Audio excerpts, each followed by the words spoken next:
When Frankie received a letter inviting her to a cervical screening, like so many women, she put it off until it was forgotten.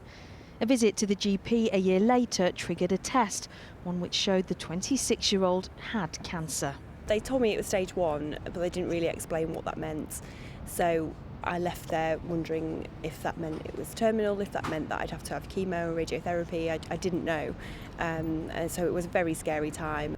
Frankie's had most of her cervix removed and made a full recovery, but she's not alone in ignoring the letter. Last year, 1.4 million women across the UK did not take up their invitation to a cervical cancer screening.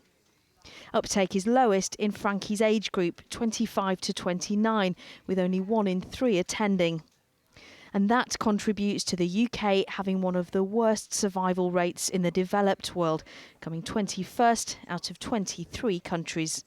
Campaigners say a more targeted approach to different groups of women could work better than the blanket letters. If 1.4 million women aren't responding to the invitation, arguably the system needs to change. I think what needs to be looked at is how women are communicated with. So whatever their age, whatever their background, that's the bit that really needs investment and time. Without that, you're not going to see a difference. Potentially very expensive, though, to target specific demographics. Well, one, not necessarily that expensive, and compared to the cost of treating somebody with cervical cancer, very, very small. Frankie considers herself to have been incredibly lucky.